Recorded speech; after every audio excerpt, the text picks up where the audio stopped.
Okay, off we go. So my name's Laura Webb. You know that I tweet at Laura Lolder because that's how you found the link to this. I've been on Twitter since I was a trainee, and I love it. And I share a lot on there, and it's kind of followed my journey through the point up to the point I'm at now. So I was working at a different school for 4 years, which I loved, and I was really happy at that school. And I moved to a new school, and I was given a really fortunate position of just doing basically whatever I wanted with Key Stage 3. And that's really what this kind of talk tonight is about the journey of changing Key Stage 3, and how that's happened over, well, we're about to go into the 4th year of that journey, and the kind of changes we've made and the things we've introduced, and some of the kind of pitfalls that I faced on the journey. And I guess I did this talk at Team English a year ago now, the Team English National Conference, and it's still not finished. Like, I don't think our Key Stage 3 is still finished. I'm not in charge of it anymore. I was second in department for 2 years, and now I've this year, or if you can call it a year, I've become head of department. And I still don't think we're quite finished with Key Stage 3, and I don't think you're ever finished with a decent curriculum. So I'll talk about the changes each year. So I'm going to go through year by year, essentially, the things that I brought in, the things that we changed. And hopefully, I mean, if you're in charge of Key Stage 3, hopefully this will be really useful. If you're a classroom teacher, I'm hoping there are still things that you'll be able to pick up about your own teaching of Key Stage 3. Key Stage 3 is like my love. I do love GCSE, and I love teaching GCSE, and I love teaching A-level, but I firmly believe that if you get it right at Key Stage 3, everything else will follow. And I believe that we have such freedom at Key Stage 3 to do whatever we want to do, that if it's done properly, you can have amazing success at Key Stage 4.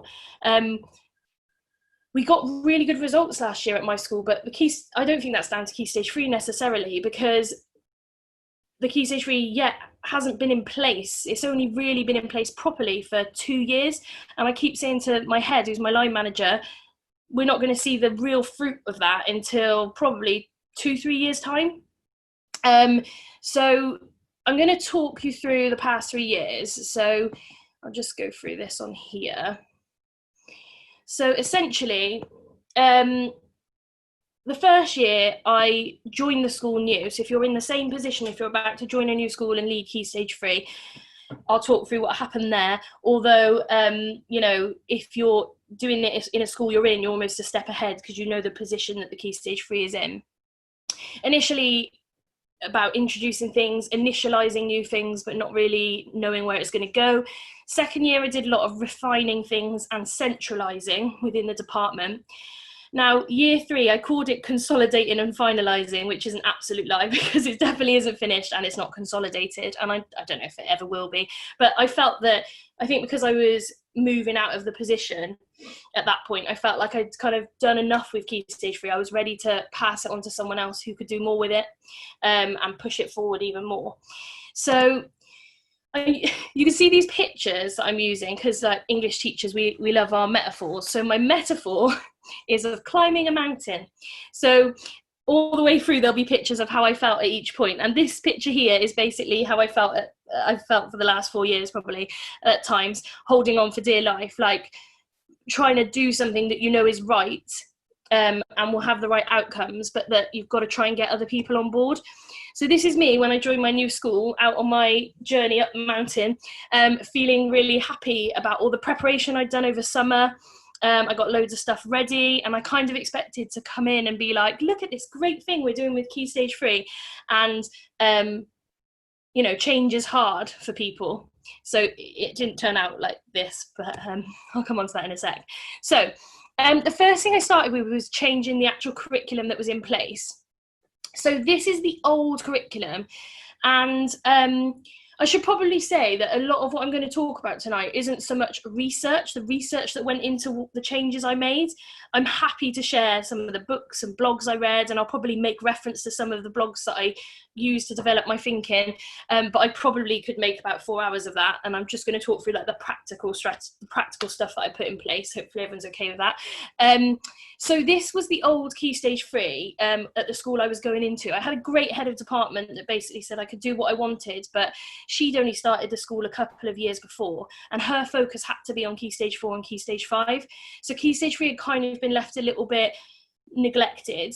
And when I went in, I was told kind of do whatever you want, really, just whatever. Now, I decided to not go completely left field and kind of change everything because I was worried about people not being on board. So I kind of used this curriculum style and moved it into the way that I wanted, like I kind of envisaged it. So if you look at what we've got here, it's that very classical English Key Stage 3. Each half term, we do something and then we assess it. Or we assess it like loads and we all kill ourselves with marking, that sort of thing. And, you know, it's very much like we'll do a novel. We'll do a bit of travel writing, we'll do a bit of this and a bit of that. And I really, really felt strongly about moving away from that kind of approach and giving teachers predominantly more time to do things properly. I wanted a curriculum that was more conceptual, so thematic. And this is kind of what we moved to. So there we go. So each full term, there was a kind of theme. And then within that full term, I just wanted teachers to cover some stuff. So what I really wanted to do, and I know this kind of doesn't quite make sense because it's almost like a juxtaposition in itself, I wanted a clear curriculum structure with clear knowledge and clear guidelines, but I also wanted teachers to have a lot of freedom in how they deliver it. And that's really hard to get the right balance. I think we're nearly there now. And I'll talk about some of the ways that I tried to kind of weigh those scales up throughout the 3 years. So we moved to something like this. I'll talk more about Shakespeare in a second, because I often get asked questions about how we do Shakespeare at Key Stage 3. And when I did the presentation, that was one of the questions somebody asked. It's not quite clear on here. But essentially, looking at themes and then looking at text within those themes. So it's never a full term just doing a few poems, just doing stuff. We're looking at things that are involved within that, and often there's writing and reading together. I feel really strongly that we shouldn't separate those two disciplines. So if you look at term 1 of year 7 here, we've got Me, Myself and I, which is kind of an introductory unit, and they read some autobiographies and they write a bit of their own autobiography, and then we study a text within that, and that's all the way up to Christmas. And the text originally, when I arrived, the texts in the cupboards were very mixed, so I just had to go with the texts that were in there. There were enough of my cement to have that in year 9. We introduced an Inspector Calls towards the end of year 9, Oliver Twist in year 8, and then the teacher's choice in the first term, but I'll explain how that kind of changed over the 3 years. So, I mean, this isn't even what the Key Stage 3 curriculum looks like now, and I'll show you how it's developed across 3 years. But I felt really good going in with this clear curriculum. Here are the concepts I want you to explore, and let's kind of interweave everything together. So, just talk briefly about Shakespeare and the reasons why I do Shakespeare in the way I do. Now, I know some people won't agree with this, so I'm just going to put that out there first. And I know it's possibly kind of a controversial approach. I believe what I saw in the early years of my career was that students were coming to me in year 10 and they had just done Shakespeare. And what I mean by done Shakespeare is that they'd say things like, oh, I did Midsummer Night's Dream in year 7. And I'd be like, oh, what did you learn from that? And they'd be like, oh, there were fairies, something like that. Oh, I did some Much Ado About Nothing. And I love the Shakespeare stories, but I felt like students weren't ready to access Shakespeare properly in year 10 when they were just doing a story every year, because the teacher's time is consumed with performing that story with them, that they don't truly understand how Shakespeare works, and then they'd arrive in year 10 and not even know the time period that Shakespeare was in, or not even really have seen a script if they were just doing extract work. So I changed the approach in that each year they do something to do with Shakespeare and they look at Shakespeare's stories, but they're focused on an element that I feel that they need a knowledge base by the end of year 9. So in year 7, what we look at is Shakespeare's world, really. So we look at the context of Shakespeare, the theatre, we teach them about, it's kind of quite a historical unit in a way. We teach them about the theatre, Globe Theatre. We teach them about King James and Queen Elizabeth and the time, the time period between that and what happened. And essentially, as it says on here, it's what the world was like at that time. But it's within a unit about villains. So we also look at Iago and Don John, and we still explore some characterization. But the real heart of that unit is understanding the context of Shakespeare. And we draw upon that in year 8 and year 9. We come back to it. And then the theory being that by the time they get to us in year 10, we don't have to explain to them that the gunpowder plot was in 1605, because hopefully they'll already know that.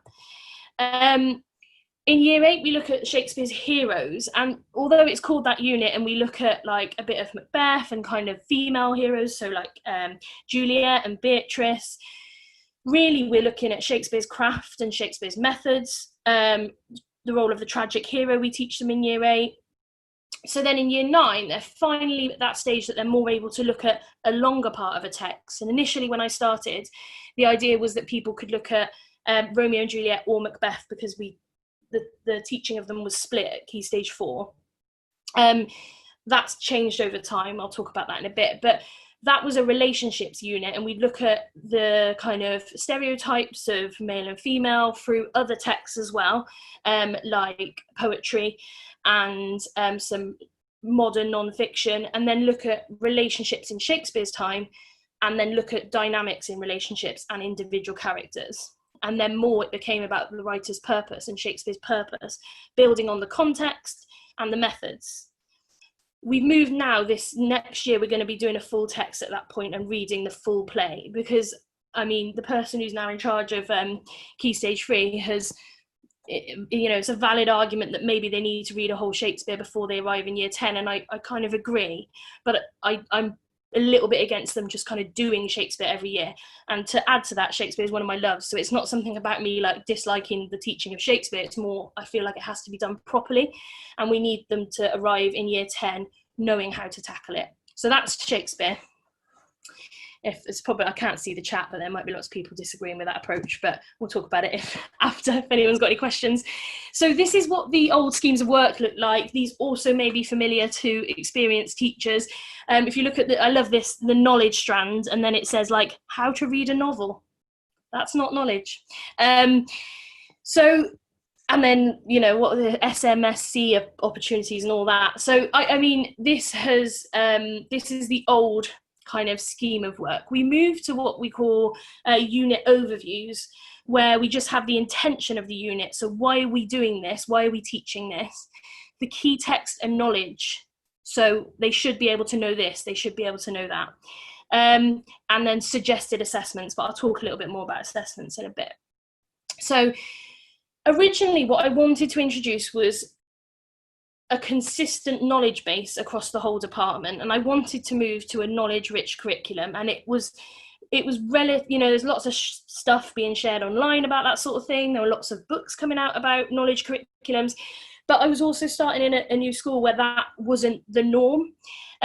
So originally what I did was introduce terminology lists, and it was a good way into kind of giving a kind of a compulsory set of knowledge, although it is, it's terminology. I actually cringe when I look at this because I differentiated it, so don't even get me started on what I was doing 3 years ago with this. But essentially the theory was that by the end of, by Christmas, every student in year 7 would know what those words were and what they are, and they could use them. More students would know this, and then a few groups of students would know this. This is absolutely a nonsense. They all know this now, so please, apologies for my naivety of 3 years ago. But this was my kind of, the thing that I could measure, the thing that I could properly see whether students were learning certain things. And I'll talk in a second about assessments and how that's incorporated into the assessments and why we've moved more towards knowledge organisers, essentially.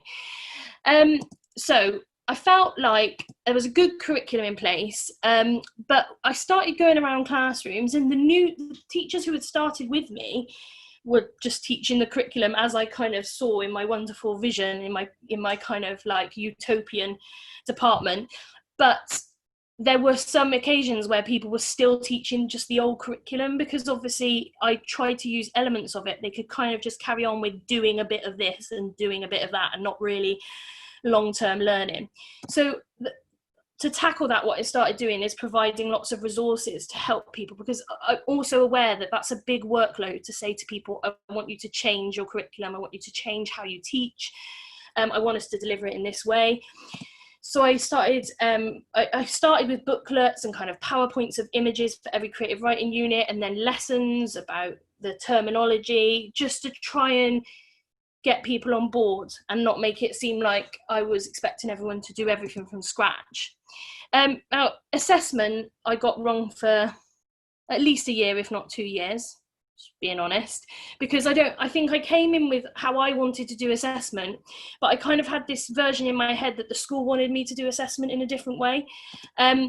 So at the time when I arrived, each class teacher was writing their own assessments at their own time and doing kind of what they wanted, and that was what was going on in my old school, and that was quite normal at the time. But I felt really strongly that assessment needed to be more centralised, that it should be not a GCSE paper, because I do not agree with giving a GCSE paper in year 7 and 8. I think that's a nonsense. But what I wanted was it more GCSE style given to it. So, you know, like a blind assessment where the teacher wasn't planning it themselves, where it's printed for them and given to them, not to catch the teacher out, that's not the reason, but to just allow consistency across the department, so that you weren't having one set being tested with an assessment that was really difficult that they got no help with, and another class being given an assessment that they'd already seen, that they'd already planned with the teacher, and lo and behold, they all did spectacularly well. I just wanted that consistency so that we knew where the students were.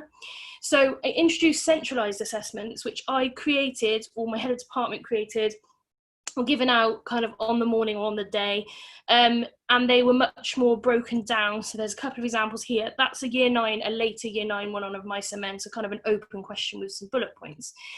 And we decided to use these feedback slips, which I look at now and I think, oh, that was a lot of work, because, you know, there's 3 boxes to fill out there with handwritten comments, and that's a lot of work. But I'll talk more in a second about where the Key Stage 3 system is now, and I think it's much more manageable now, because I have been at that stage in my career where I've been crippled by marking, and I never wanted to cause that to people, and this possibly did a little bit. So that was the early stages of assessment, and when I get to the second year, I'll talk about how I refined the assessment system. So end of the first year, by the end of that year, I feel like I was like, this is my metaphor, my mountain metaphor. So it's kind of like on top of a mountain, sort of feeling happy because I got through a year of being second in department and I hadn't, you know, spontaneously combusted. So it was all good. But what I hadn't realised when I started my journey is that there were like 50,000 mountains ahead of me that I couldn't actually get up by myself. Like, I couldn't be in my classroom and do everything and know everything was going on in the other classrooms. I had to find more ways to centralise things. And I'd introduced the booklets in the first term. And when I'd introduced them, I kind of did it quite tentatively and kind of sent them out to people and said, oh, it's up to you if you want to use it. And within 3 days of coming back, so I'd send it out maybe just before half term, and within 3 days of coming back, everybody had printed them. And I started thinking, like, why am I not just doing this across for every class? Why am I not creating these for the whole year group? So the first thing, within that first, let's go back there.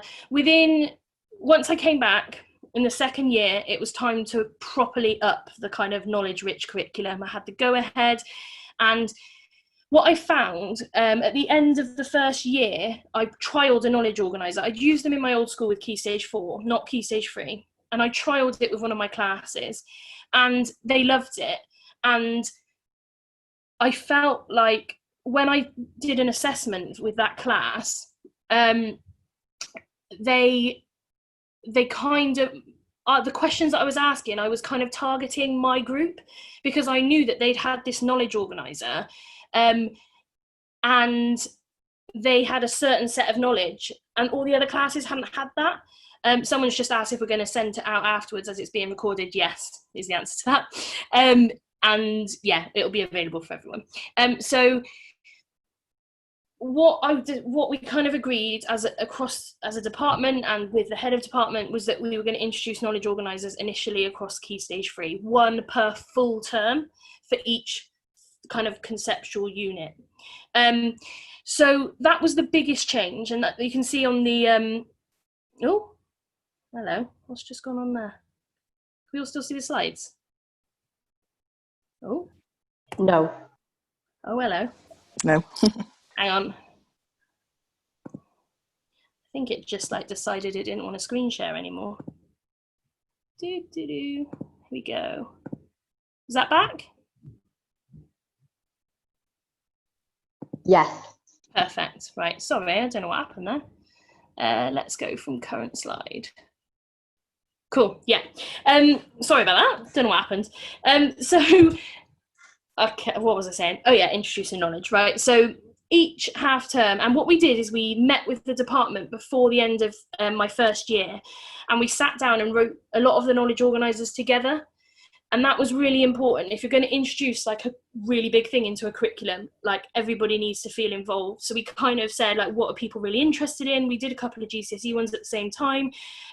Some people were more interested maybe in war poetry, so we gave them year 8, term 2 or whatever.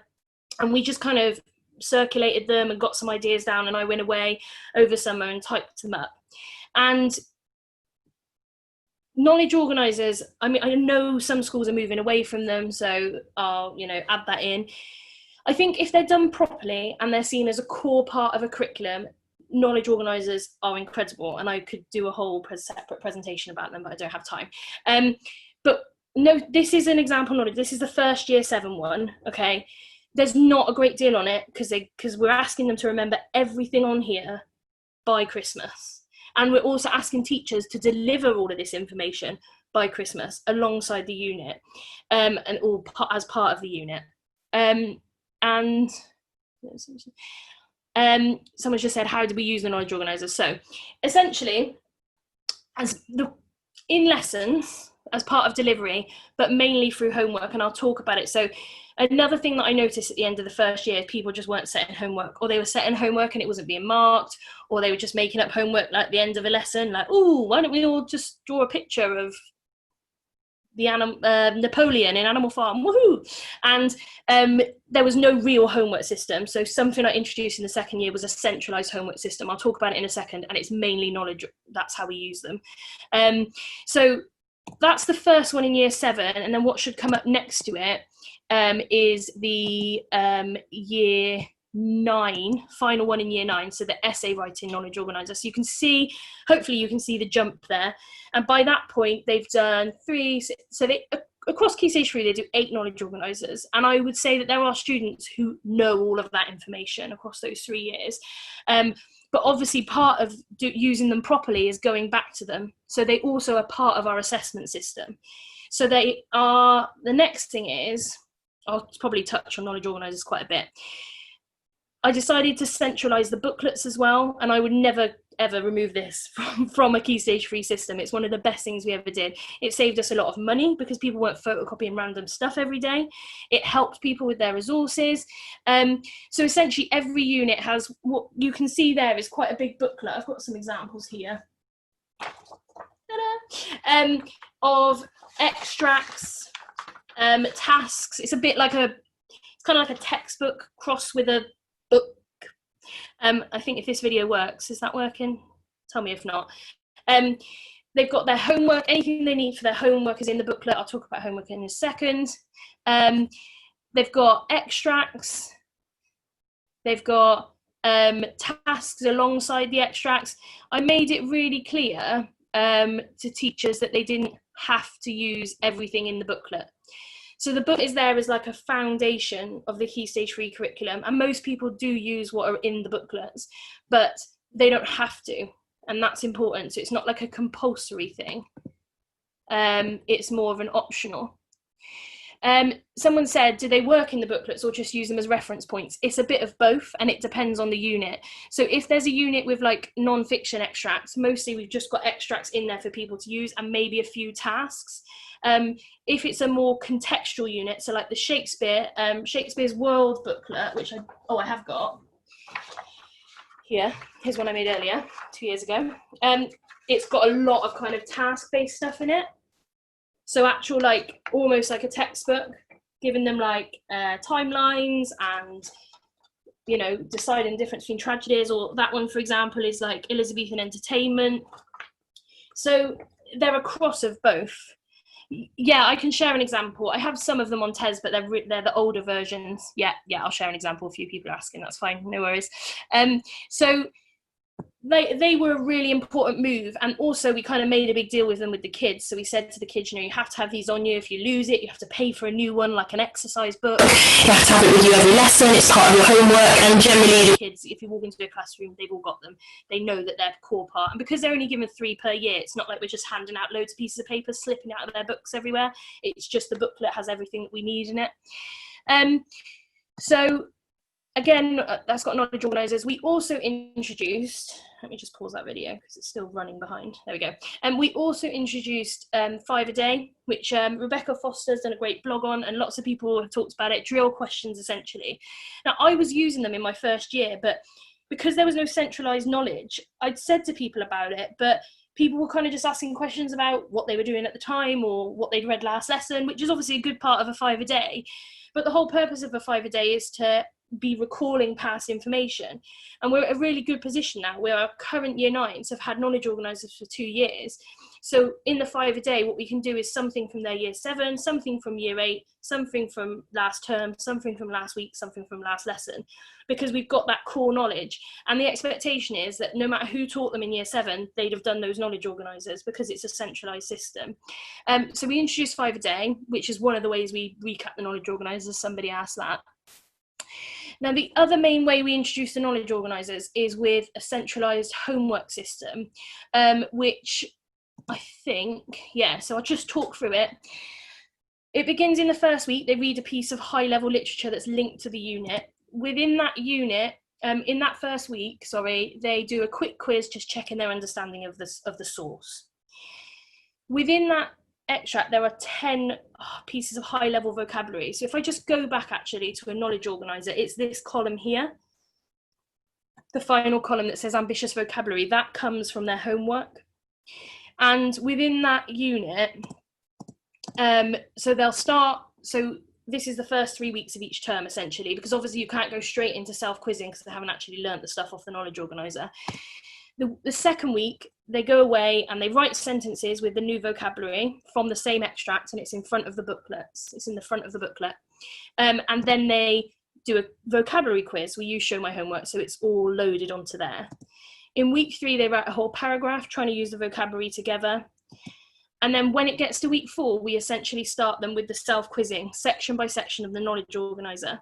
And we're really lucky because we use Show My Homework. We've now set up that homework system, and we've had it in place for a year and a half now, sort of. We adapt it, we look at it each year, to be fair, but it's all pre-planned, and it's all, so each week they then do a section of the knowledge organiser and they do a quiz on Show My Homework. And they self-quiz, and then they do an actual quiz so we can see their scores. Obviously, the scores on Show My Homework aren't reliable because they could just look at the knowledge organiser as they're doing it. So we try and also incorporate like review points in lessons. I'll talk about that when I talk about assessment. So that's kind of the homework system. So the knowledge organiser is a key part of that. That's some examples of the different like extracts we've used. So in the very first Shakespeare unit, we use this extract, which is from The Guardian, which is called Kill Bill, and why we have to take Shakespeare out of the classroom, which is kind of ironic because we teach it in the classroom. But anyway, and there's a few more examples there. In that first year, the very first year I was there, as I said, I trialled it with the year 7 group. And when I trialled it, they were really super keen beans. And I was like, oh, let's put a video together for the other year groups about what you've done this year. And they were very keen. I'm hoping it'll work now, and I'm not going to speak. I might be a bit laggy in terms of how you see it, but hopefully you'll be able to hear it quite clearly. But tell me not on the chat. So this is a video I put together with some year 7s. They I must be clear, they wrote all of this. I did not tell them what to say on my life. And then I just got someone from the media department came and filled them and put it all together. So here we go.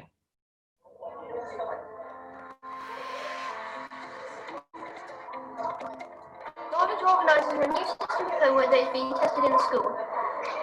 It was first trialled last year with an organiser related to William Shakespeare.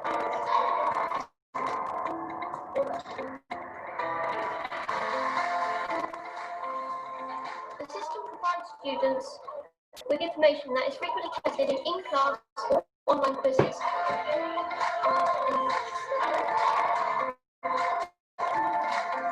Furthermore, knowledge organisers have proven useful and helpful as homework and assisted work done in lesson. It also helps students to take important information and capture it in their long-term memories. He genuinely did that himself. During last year, look, cover, write, check was my favourite method of homework because I found it the most beneficial way to revise my knowledge organiser.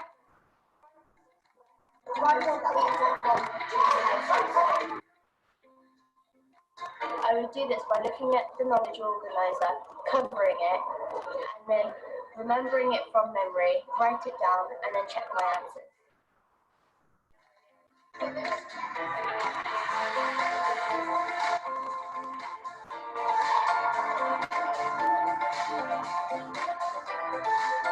I have two favourite ways of self-quizzing. One is flashcards. I write one side of the knowledge organiser on one side and then other on the other side. And then my second way is I get my family to text me and to see if I get it right. Oh! How many sonnets did Shakespeare write? 150. What theatre was Shakespeare associated with? The Globe Theatre. Yeah. After we did our quizzes on showing my homework, my favourite way of testing how well I was learning and doing was doing quizzes in lessons. Our teacher would quiz us and we'd mark them and it would show us how well and how much we're improving, and that was my favourite way because I loved being challenged every lesson to see if I could beat my score.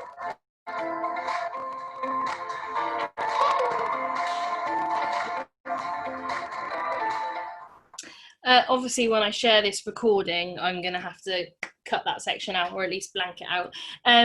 But hopefully you enjoyed the little cuties being very sweet. As I said, what I felt was I could have put that video together myself, and I could have got all teachers to model how to do a knowledge organizer at the start of every year with every class. But I felt like if it came from the students, it would be a lot better and it would be a lot more personal. And if there was some like year 7 saying this was actually really helpful, hopefully we could get more kids on board. We now show that every year at the start of every year just to remind students. I mean, those kids were in year 7 and they're about to go into year 10, so they're probably not going to be very happy with it for much longer. But it's a great video, and I just think it's really nice to hear the kids talking about how they liked using them. I'm going to talk about assessments now. So in the second year, essentially what I had fallen into that trap of at Key Stage 3 is the assessing every half term, which I really, really hate. And I think it really harms teachers' well-being, and it is too much. And there's enough research into the value and impact of feedback and marking to say that's unnecessary and it's too much. So what we tried to move towards was we're now on 3 assessment points per year. At this point, a couple of the year groups are 4 assessment points, although to be fair, that year 7 one is the baseline assessment. So we moved to 3 assessment points. Each assessment has 3 sections. Section 1 is 10 questions from their previous work, their previous knowledge, and previous knowledge organisers. Section B is their current work, their current knowledge organiser, and then section C is your more traditional Key Stage 3 assessment based on what they're doing at that point. Now, what we did was, as an example there of a section A and B, these are marked in the lesson. So we mark them, we switch them over, we send out the whole PowerPoint. So it's basically all ready for the teacher. The kids do them in silence, takes them about 10-15 minutes. We swap them over, the person next to them marks them, we obviously check a few, and then we input the data in the lesson. So the whole the whole marking of that doesn't exist. It's all done within the lesson. And then we have a second lesson where they do a more extended assessment, which is marked by the teacher. However, I really felt strongly about moving away from handwritten personalised comments that students didn't understand, because I'm all for giving students a little bit of a, you know, well done, you've used some really nice adverbs, but when you give them targets to get better, they don't understand them. So we created these I created these feedback slips, they changed, they kind of morphed, and then now at this stage, where this in a dirt lesson, so once the teacher's marked it, I'll explain what we expect from teachers to mark it. Students go through it and they write in their score, they write in any answers they got wrong, they highlight their target code, and then we provide a dirt PowerPoint where the students look at their target code. So say they got AM1, they need to zoom in on words or phrases and discuss their meanings, and it tells them what to do. And we have that for every assessment at Key Stage 3.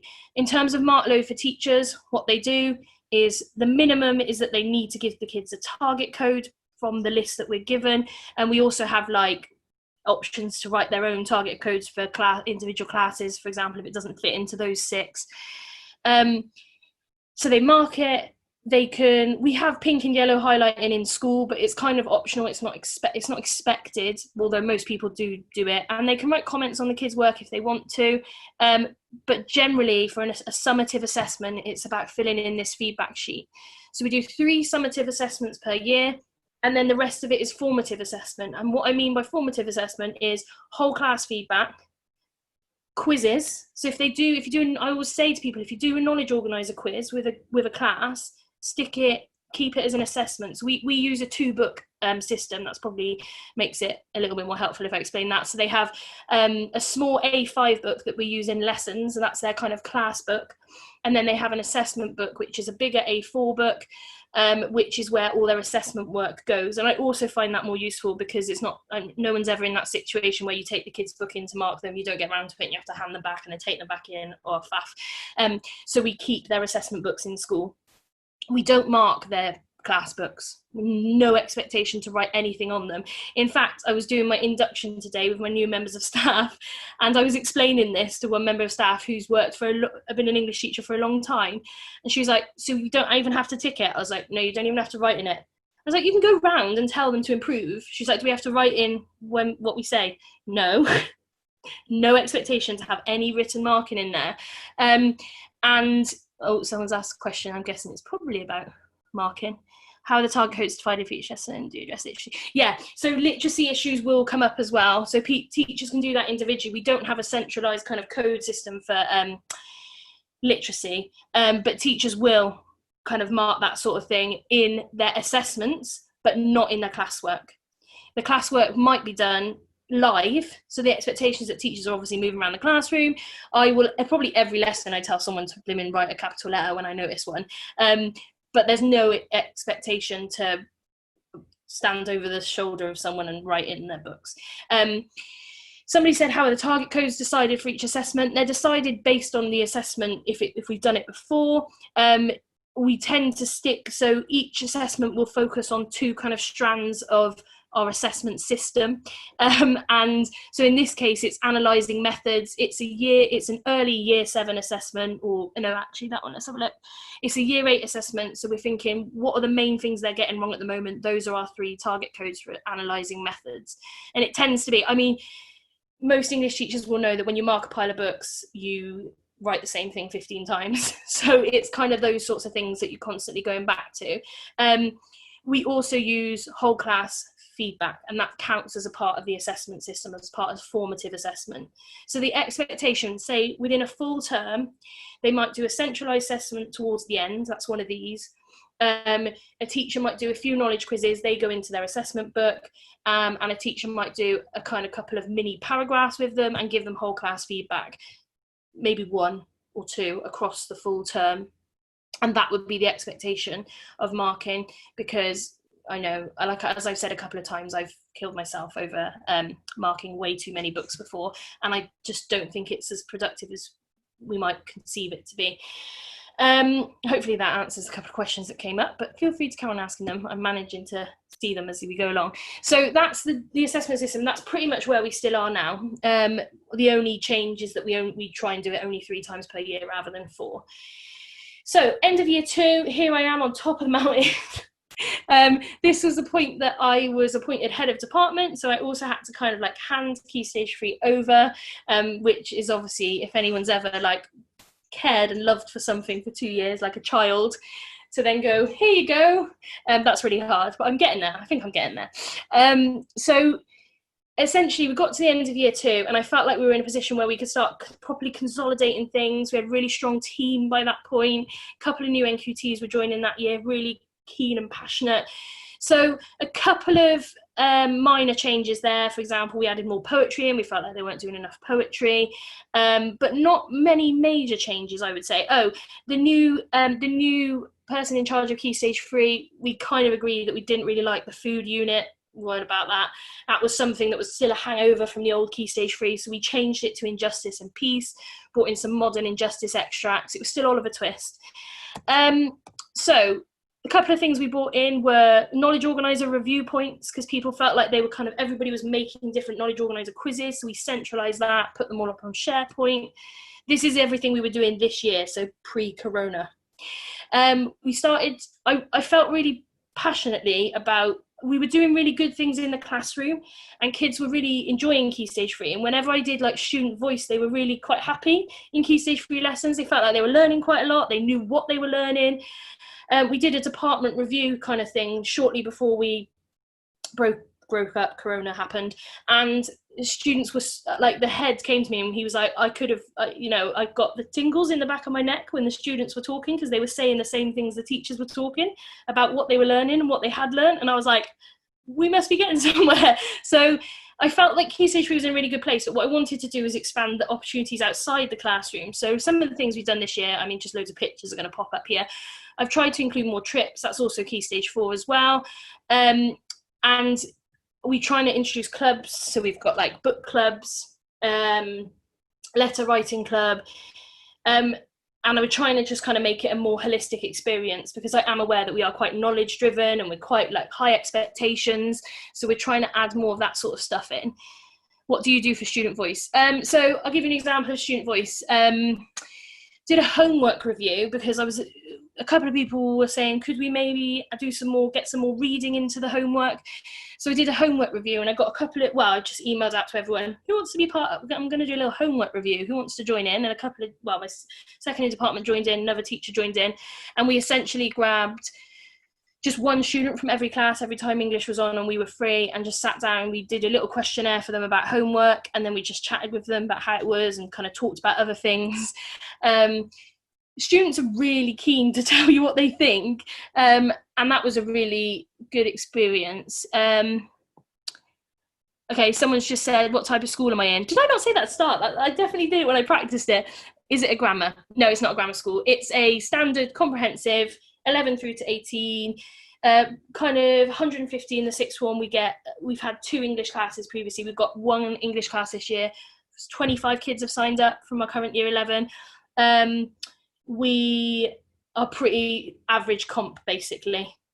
Yeah, I mean, 5 years ago, a new head came in and did a lot of changes, and it's quite a strong school. I'm in Gloucester specifically, and it's not a grammar school. Although because we're in Gloucester, there are 4 grammar schools just within Gloucester, so we are kind of competing with other grammar schools in a sense.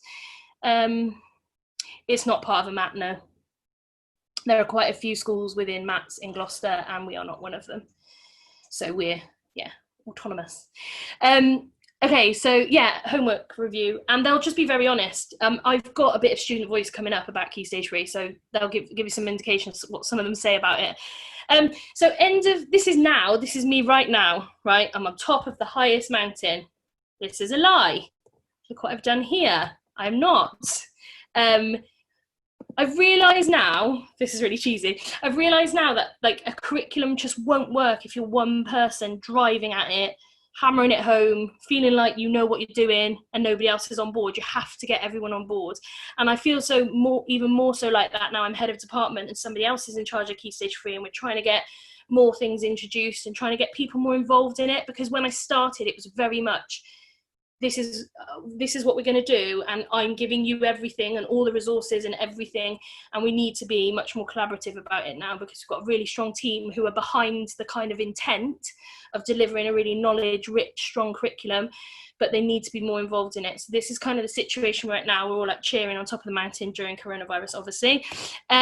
So these are my questions at the moment, how we're looking at addressing them. Although when I say they're my questions, they're the questions that I'm discussing with the person who's actually in charge of Key Stage 3. So maybe I'm being a bit of a fraud now. But if we choose to teach canonical texts in the name of cultural capital, do we have enough diversity in our curriculum? So you would have noticed that we do Animal Farm, Oliver Twist, Of Mice and Men, and Inspector Calls. It's a lot of that dead white man curriculum, which I'm not about. Really, we needed to look at addressing that. And I know there's an argument for preparing students to know the canon really well so that they can go to the university and smash the canon and realise its flaws. But there's also an argument for allowing more diversity of voices. I mean, I introduced a thematic approach to Key Stage 3, and I don't know whether students or teachers were delivering it in that way. And I don't think they have been for 3 years. So that was another question I've got. We're talking about progression and sequencing, and Key Stage 3 is really strong, but I need to look more into how that goes into Key Stage 4. It's funny, isn't it? We look a lot at Key Stage 2 to Key Stage 3 transition, but Key Stage 3 to Key Stage 4 can get lost if they're in the same school, and that's kind of mad, really. Like, it shouldn't end there. I know they come to us with a good foundation of knowledge, but are we linking back to the concepts we teach? And my final thing is, and you would have seen something I posted on Twitter yesterday or the day before about I'm doing a subject knowledge library, but are all teachers confident enough to deliver a knowledge-rich curriculum? Am I exploiting expertise of the department? And am I developing teachers' subject knowledge, which I think is the point we're at now. So here is a version of the new curriculum that we're going to be introducing, we're kind of working on now. We've got rid of travel writing, so we feel like the vibe from students and teachers was that they weren't really fans. We changed it to Gothic. I think that's probably going to be much more involved, and it gives them a nice kind of part of the literary canon. What we've also done, we've always had quite diverse voices in this unit, the Finding a Voice unit. We use a lot of the older other cultures poetry in there. We've got more, we're going to expand that gender poetry and have more voices in there. And what we've also done is now freed up this unit by kind of squeezing two things together.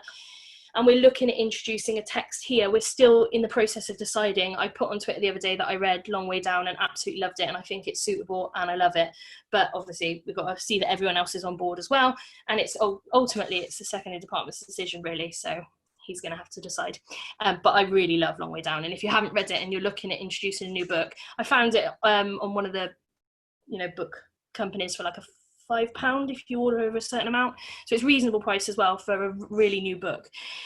Anyway, so that's where we're going. Sorry, it was going to circle these things that I was changing. Have I mentioned all those? Oh yeah, and the concept thing. So I'm going to bring more focus this year. I'm going to deliver something next week about how I want it to be clearer that we're teaching a conceptual curriculum, and I need to be clearer about that. And I'm doing it all the way through to Key Stage 4 as well. So I want to properly have an introductory lesson at the start of each unit where we talk to them about the concept. So this term we're going to be learning about morality. Who knows what morality means? Okay, where might morality be in modern day? Where is it in other subjects? How have we seen it in the news? And really unpick the concept, and then hopefully we'll keep going back to them. So that'll become part of the knowledge curriculum. Someone's just asked a question and the chat box isn't coming up, so I will come to it in a second. I'm nearly done. This is the last slide. Last two slides. A few things that students have said. Knowledge organisers can be frustrating, but they are worth it. Oh, knocked my computer over there. English is sometimes hard. All the teachers help me overcome the struggle. That's nice. This is a really, this third one is a quite able, I want to say nerdy, and I mean that in the most fond way because I'm a nerd kid. I've just read To Kill a Mockingbird. I found reading Animal Farm, Sherlock Holmes, Oliver Twist challenging, but it's made me read more challenging books. I've learnt more about the world I live in. And then this final quote, somebody asked about student voice. This final quote comes from a kid in a homework student voice meeting where they said to me, I do sometimes find the homework repetitive. It works, but it's a lot of the same thing. That's kind of the idea. It's retrieval practice. Maybe we're not making that clear to them. I always say to my kids, like, repetition is how you learn. And it probably does feel quite repetitive to them, even though it's working. And then finally, the last thing I want to show you is, these are quite long. I asked some teachers to give me, they're really long. Okay, I asked 3 different teachers at different stages of their career to give me their view of the Key Stage 3 curriculum at different stages. So I went for an experienced teacher who was an assistant head and was the head of department at my school like 10 years ago, and has taught Key Stage 3 this year and loved it and been really reinvigorated by it. She got so excited when I gave her a book the other day. I've got a trainee teacher there. Well, they're not currently a trainee. They're now at an end of their NQT year, but it was from when they were a trainee. And then this one at the bottom is someone who joined the school as an NQT. I think these really kind of epitomise the Key Stage 3, so I'm going to quickly read them and then I'm done for questions. So the experienced teacher, the new assessment system has allowed much more effective moderation and standardisation at Key Stage 3. I haven't even talked about that, but I will do. Maybe I said some on Twitter about doing an assessment session like this, more detail, and show you examples of kids' work. If people are interested in that, let me know, and I'll talk more about moderation at Key Stage 3 and stuff like that. But 5 a day is amazing when you end up with year 8s using Freytag's pyramid to analyse structure. That's part of our first knowledge organiser in year 8. There is absolute consistency in the department, and this takes sharing of ideas and resources to another level, capital letters, as well as sharing classes and picking up classes becoming much easier. There is also an utterly manageable mark load with no pointless expectation to tick and flick. I'll go to the NQT. As this is quite interesting, I think, if you're looking at introducing something new and you've got different teachers who might be a bit wary about it. As an NQT, I was nervous when some of the systems were first introduced to me. After lots of whizzy and frankly ineffective starters from my training year, I didn't like the idea of beginning each lesson with 5 recall questions. It only took a few weeks for me to see the benefits, and it was brilliant watching students use words like bewildered and histrionics with confidence. Having been at the school for a few years now, I have grown to realise that the standardisation across the department is unique, and with each class that I pick up, I know that the same knowledge is embedded. She then talks about booklets, and then this one up here, as a trainee, the booklets were a godsend. Anybody who has trained recently knows the late nights frantically trying to put a lesson together, but the booklet stopped that. And when I first arrived at the school, I'd never heard of a knowledge organiser. I always think that knowledge organisers are quite common in schools, but maybe I don't know. As vocabulary were incorporated into the knowledge organisers, it became easier to incorporate new challenging vocabulary into lessons. For a trainee teacher, the KOs allowed me to know what the new knowledge of a topic was and what I needed to get across to my students. This is a good point. It also allowed me to feel that the knowledge the students were getting from me was on the same level as those who had been teaching for years, which I think is a really nice point of that kind of centralised curriculum. Okay, that's me done. I rushed through that last bit. It was about 50 minutes because I started a bit late, didn't I? I'm gonna go to the questions now. Let me scroll up because a few have pinged through at the same time. Interesting. Somebody said, so you can all see them anyway, Ofsted weren't keen in my school on teaching inspector calls in year 9 as they felt we shouldn't approach Key Stage 4 text too early. What's your thoughts? I kind of get that. I totally against teaching the whole of year 9 as Key Stage 4. What we do in that unit is they do creative writing in terms of they do creative writing from images, and then in that very final term of year 9 we read and inspect the cause with them, but we don't like analyse it in a GCSE style. The idea is that we just kind of read it, talk about the characters, they don't get assessed on it, and it's just almost like a pre-reading, like a cold read almost. And then the idea is that throughout year 10, we can then draw, we can kind of, in the 5 a days, we can still kind of recall knowledge from inspector calls, but they don't properly study it until the start of year 11. So it's not like they're doing it 2 years in a row, which I think is quite dangerous. And also, like I said, they don't do it in the same way as GCSE. It's more of a read, have a bit of fun, act it out, have a chat about the characters, maybe give them a bit of context. But it's in that final kind of lovely summer term that we should be in now, and everyone knows the kind of vibe of that summer term, and it's then right at the end, and it's because they've already had their final year 9 exam by that point, and they've chosen their options, and it's just kind of a nice way to end the term, but it's not taught like GCSE. And I can see, I think if if we had Ofsted and that question was asked, that would be my response. And I stick by it because I think it allows us in year 10 to draw on some of the concepts in inspector calls. And they do enjoy it. They really enjoy it. Hopefully that answers your question. Have you, hang on, just scroll. Have you mapped the learning journey of your students from year 7 through to 11? No, I haven't. And when those cool roadmaps were coming out, they were quite cool. I've got one of them saved that I asked someone to send me, like a blank copy, and you know, I had grand plans of doing it, but no, I haven't. I've got a mapped curriculum from, you know, 7 all the way through to 13, but I don't have it all together in that kind of journey style, if that's what you mean. I don't know if that answers the question, but if you want to ask another question off the back of that. Someone said yes please to the assessment session. I probably will do it. Yeah, cool. A couple of people said that. Would also love to know which books you gave out to help develop the subject to knowledge. Okay, I posted about it on Twitter, and I had quite a few people ask me about the list, but I was really wary of, because I've got it as a wish list that I sent to the finance department. I didn't want to post a wish list on Twitter because there was a load of like controversy over that a couple of months ago, and I didn't want people thinking I was trying to get them to buy me books. So if you want the list of books that I gave out for the subject knowledge, just ping me a DM and I'll send you the wish list. But it's not to get anyone to buy it. That's why I didn't want to put it on Twitter. Because I didn't want people thinking I was asking for books for my teachers. But happy to do that. They're mainly, so I've got some of the Arden Shakespeare, I've got some of the introduction, the Art of books by Neil Bowen. I got some of the Connell guides. I've started giving them out and teachers have been so positive about them. Some teachers have said, oh, if I read this one before the end of term, can I get a different one? Because I've got a few spares, which is great. Everyone's been really positive about it and really excited, because who doesn't love a new book? Agree with the previous comments on assessment. Oh, thank you very much. I'm happy to do another one. CPD on knowledge organisers. I've never got on with them or really used them properly. One thing I will say about knowledge organisers is they have to be done. I believe it has to be a consistent approach across a department as a minimum. They've now moved whole school. So we did them for a year in English. They made the decision to move them whole school last year. So that's happened this year with the coronavirus year. And so that's made it much easier, because the kids, other teachers have come to me and said, the kids know how to use them because you've been using them in English, so that's great. But it also just means that clarity across the school and department. I could do assessment. And assessments, I don't know if I could get an hour out of assessment. We'll maybe do assessment and knowledge organisers as part of it, because they are a massive part of our assessment system. So maybe I could put them together. I genuinely think they're transformative. What I'll do, if I do the assessment session, I'll put in some examples of kids' work where you can actually spot, you wouldn't know if you didn't know our knowledge organisers, but you can almost spot where they've integrated knowledge from the knowledge organisers successfully. It's not like, I know this is a example of dramatic irony. You wouldn't know.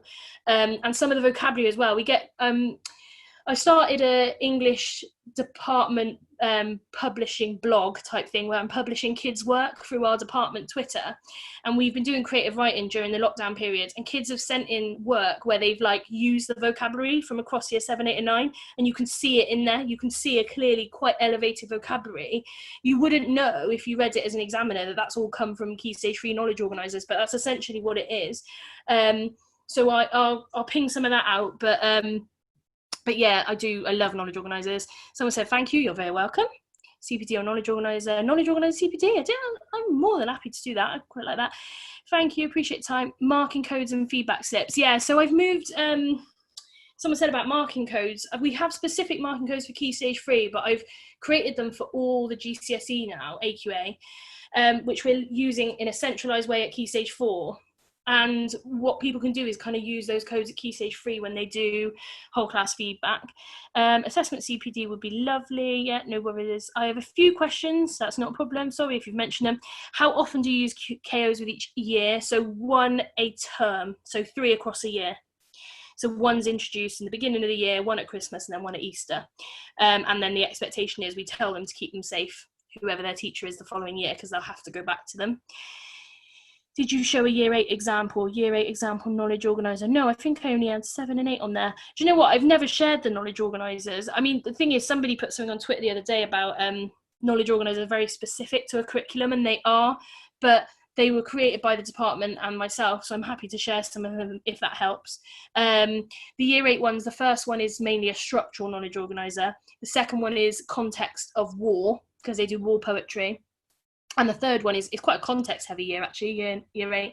The third one is Victorian context, linked to Oliver Twist, and then obviously the aim is for that to build when they do A Christmas Carol.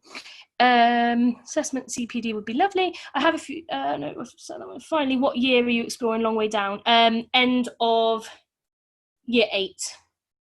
Although the person who's second in department, he is worried that might be a bit early for it. I'm not. That's why I put it out on Twitter the other day. What do people think? I think it's all right. I know there's like 3 swear words. I counted them as I read it. But I think it would be great for a really good cold read, like a week or two of just reading it solidly, because I think the kids would love it. And then to go into it, I think it will teach them so much about poetry as well, because it's written in verse. Like my real theory with Key Stage 3 curriculum is all the text should be things they can't pick up and read at home. I know that sounds weird, but like, I arrived and there were lots of copies of Holes in the cupboard and I wanted to burn them. I don't like Holes. I'm sorry if anyone teaches it, but I just think it's something they can read in Year 6 by themselves at home. That's why I like doing Animal Farm in Year 7. It's not something they would pick, but they still love it. They really enjoy it. There's really kind of just talking to them about people getting into power. They like that sort of thing. But what I like about Long Way Down is, yes, they would pick it up and read it at home, but I don't think it's quite nuanced. I don't think they'd understand everything about it. The ending is great. And I think it's fine at the end of Year 8, but shout at me if you've taught it in Year 9 and it wasn't suitable. Let me know. Really useful session, thank you. Currently looking at our assessment model, trying to ensure progression. Sometimes, yeah, I agree. Someone said something about they can revert. It's really easy to revert back to GCSE questions at Key Stage 3, and you're right, it is. And I'm always afraid of that. I prefer like almost SAT style assessments, like who says this and what can you suggest about this person's feelings, and really building the skills slowly. At the end of Year 9 or mid Year 9, I give them, they have an extract kind of assessment to explore, but we still give them bullet points and prompts. Not the bullet points that you get at GCSE, like proper bullet points, like you should explore this. But yeah, I do think there's a danger with that, and I think it's not fair for kids. It'd be really useful to see some examples of how you've moved from using AOs to the criteria you now use. We are at the bottom of the mountain. I sympathise with anyone at the bottom of a mountain. I think. Do you know what? I think we're at the bottom of a mountain, like with something at all points. Do you know what I mean? Like I was at the bottom of a Key Stage 3 mountain. I'm probably at the bottom of a different mountain now, but the school was using Flight Paths when I arrived, so we have assessment criteria where we kind of have 5 strands of assessment, and they're all mapped out, and eventually what the idea is, if they're ready at the end of Year 9, then they're ready to move on to an AO at GCSE.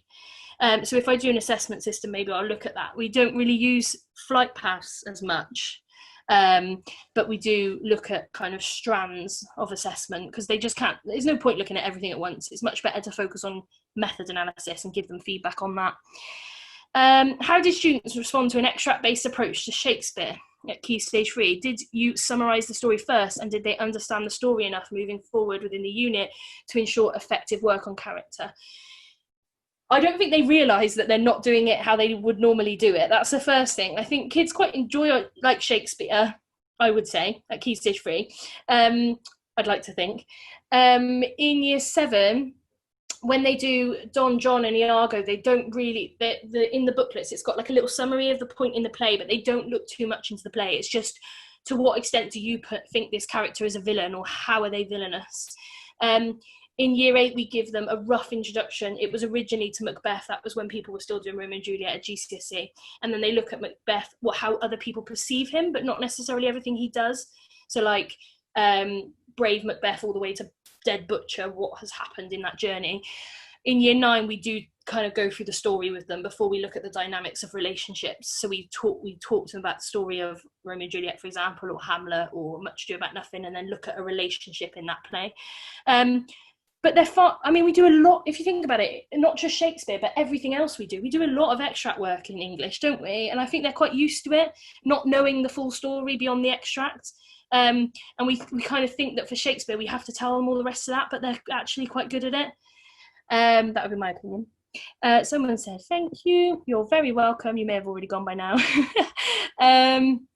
We have long way down for year 8, but year 7 can get it from the library if they really want to. Some enjoy it, some year 7s don't understand it. I think it would be fine for year 8. Thank you very much. I've got that recorded to tell my secondary department. Thanks for that advice, agreeing. Totally scrapped and rewritten our curriculum this year. It's been good to have reassurance of some of the approaches we are taking.